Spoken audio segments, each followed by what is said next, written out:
Previously on Mighty Morphin Power Rangers, Kimberly, the Pink Ranger, found herself in the clutches of her evil parallel universe self, the Ranger Slayer. Will she emerge victorious, or will she be the Slayer's latest victim? Find out now on T-Man 978 Chill Review. Spoiler alert, she grabbed the gun, broke the bow of darkness, and she won.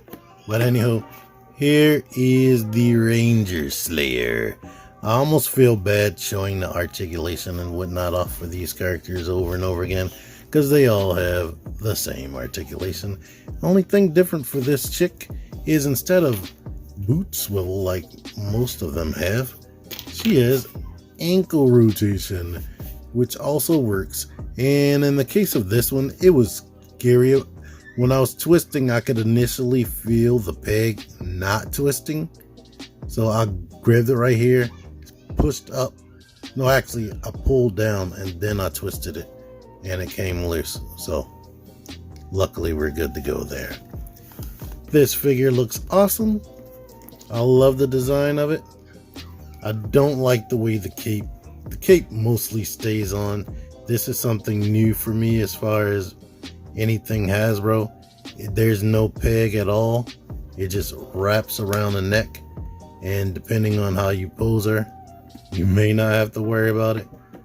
Like you see, it just moves out the way, but since it's molded in such a way like this, it kind of tries to stay on her neck, which is good, but with enough finagling, you could possibly knock that off. But you see me doing this, and it's still in that same spot. But anywho, here's her butterfly joint. But the main thing you have to worry about with this is it's mostly black plastic. In fact, I think the whole entire body is black plastic, and any color you see is paint. That would seem like a good thing because that's a lot of paint, but then let's look up close. When you're dealing with paint on top of black plastic, it kinda can be messy. Now, since she's a villain, I won't complain too much. You know what, I guess this joint right here is molded in pink plastic rather than painted. So that is some pink plastic right there. But up here on the head, I don't know how well it's coming through, but you can see some black bleed underneath of that. This right here came out decently. And when I look at this diamond right here, I try not to see it because it's not too horrible, but it's not completely center. Let me get her body straight. But let me get her hand down. Yeah, it's kind of veering off to the right side of her body. She still has a morpher belt, which still is a pterodactyl. This armor right here, which has scuffs and scrapes and scraps, that's why I'm not too much worried about this, because she does have war damage on her body. But yeah, all that's painted, and this overlaps right there. That armor overlaps over the joint. This is white plastic on here. Here is her bow of darkness, which looks literally like two swords of darkness combined together, which is very cool. I found out the name of this thing before I even looked it up. I was like, since this is a sword that is normally the sword of darkness, I bet you this is the bow of darkness, as corny as that sounds. Here is her power bow. She has two little clip-on points for you to use these 3 arrows right here, which I like. I found out with this figure that I was using the wrong hand on the Pink Ranger. This is supposed to be the hand she's holding the bow with.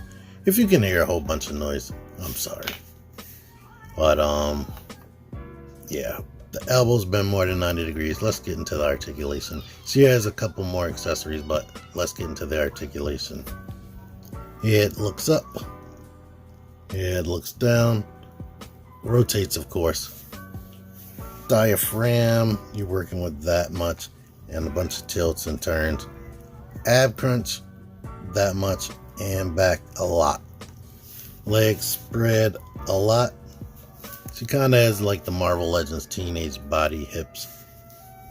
Hips can kick forward a lot. thigh rotation, double jointed knees, this, and I hate with the pec, this joint right here, where this part of her body is kind of gummy. Well, she can go forward a lot, which is good, and I like the rotation. I kind of wish every figure had rotation in the ankle. Here's the detail on the back of her glove, and they hinge in and out and rotate because of the peg. Her final accessories are the same accessories the regular Pink Ranger comes with, just different because of the glove molding or whatnot. She has this hand right here and a fist. Plus, she also comes with the same exact shooting arrow that the Pink Ranger came with, except it's darker. She also has this dark blade blaster right here. So this shows you that they do have a mold for this. I was just talking about this in Billy's review. But here's what the blade blaster looks like shut. So maybe eventually some other Rangers will start coming with it in its correct colorations, but it is pretty much, it's upside down. Yeah, pretty much in scale. So this is what this would look like shut. And they still used to use it in a show like this. I think, can't remember if a little light blade was coming out. I think they just used to just touch the putties with it and they would explode into sparks. I like the design of the helmet. I like the way the spikes come out in the back. And I like the bigger eyes.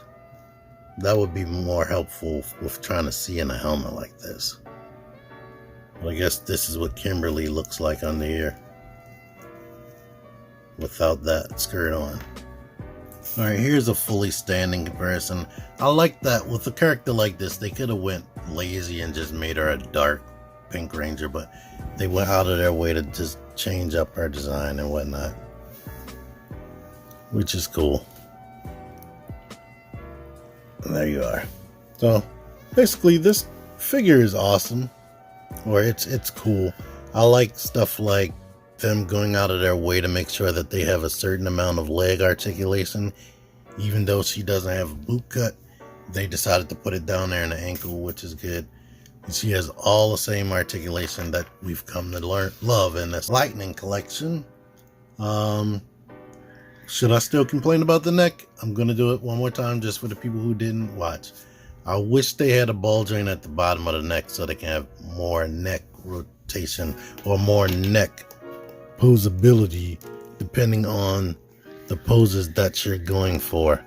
Like a ball at the neck would help things move naturally. Check out my G.I. Joe Classified Snake Eyes review to see what I'm talking about. They have the neck rotation that I like, him and Duke. But anyway, I like the figure.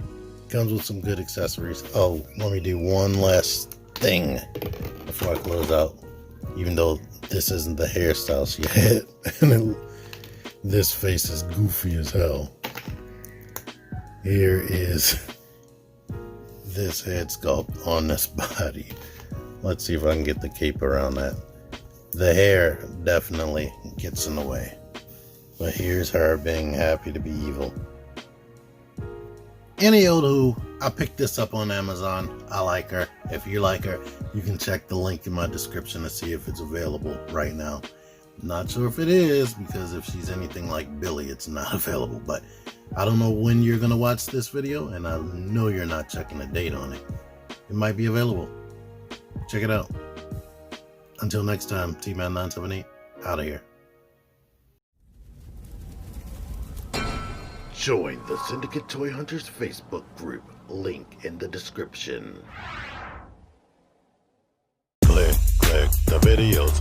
Click the videos, baby. Click the videos. You should really click these videos. Click the videos. Click those videos, baby. Click the videos. You really should click those videos. Click that shit. Go ahead and click that shit. If you did, you would like it. Really, really click that shit. frickin' gun.